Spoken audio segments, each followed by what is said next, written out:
Ништо, добар ден на сите. За тоа што се спремавме на овие припреми за првите две средби со Словенија и со Црна Гора, мислам дека го покажавме тоа на терен. Забележивме две победи, две тешки утакмици кои доста не исцрпија нас, но многу ни е мило што имаме една убава позиција во оваа група, во овие први надпревари. Ни следува селекцијата на Германија, која е актуелен европски шампион, и кај нас нема никаков притисок, поради тоа што ние не сме фаворити на оваа средба, Германија, и целиот притисок мисламе на нивната репрезентација, поради тоа што они мора да одат по победа ако сакаат да имаат 4 бода во наредна фаза. Ние треба да се спремиме максимално да се надигруваме со нив, да биде еден надпревар за душа, да уживаме сите во тој надпревар, поради што имаме една феноменална положба. Следува наредна фаза во Вараждин, каде што исто треба да се одиграат доста квалитетни надпревари. Има доста силни репрезентации, така да, како што почнавме од почеток да одиме чекор по чекор, надпревар по надпревар, така да треба да продолжиме и понатака. Па се надеваме на уште други победи во наредна фаза.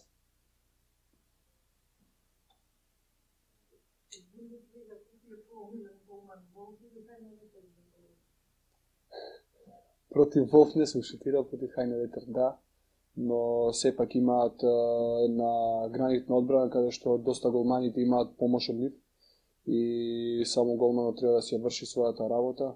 Се разбира дека седмиот на прошлото првенство беше Волф најдобар голман на првенство, така да не смееме да ги подцениме голманите, него треба максимално пред се да се надигра таа одбрана, на крај да се забие тој гол, прето што имаат два најдобри голмани, можам да кажам, на ова првенство, на голот на Германија.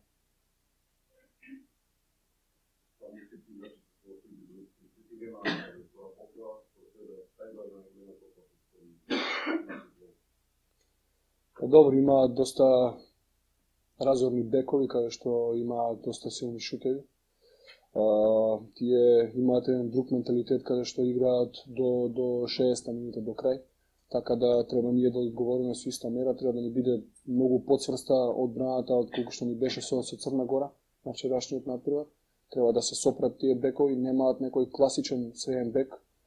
Мислам дека тоа му е еден недостаток, но треба да се припремиме на нивните бекови каде што знаат да играат добро, имаат квалитетни крила трчаат, треба да се спречи секоја нивна брза транзиција према нашиот гол, за да можеме да му помогнеме на нашите голмани да имаат што повеќе интервенции, да ни дадат и они нас помош, така да треба сите да си помагаме еден на друг за ако сакаме да имаме позитивен резултат.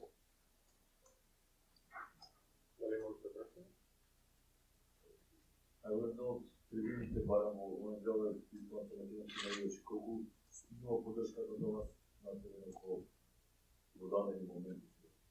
Па добро, ние тоа го зборувавме вчера баш имаше некое мало загревање на терен, поради тоа што беше компликација на претходниот надпревар. Кога имаш поддршка од трибини, мислам дека не ти треба ни загревање, така да секоја поддршка што ни ја дава публиката за нас е еден голем плюс. И во тие тешки моменти кога ќе слушниме како се скандира нашата држава, нашето име, мислам дека тоа ни дава ветер во грбот и ние сакаме да покажеме дека се бориме за таа земја која заслужува да има и херои.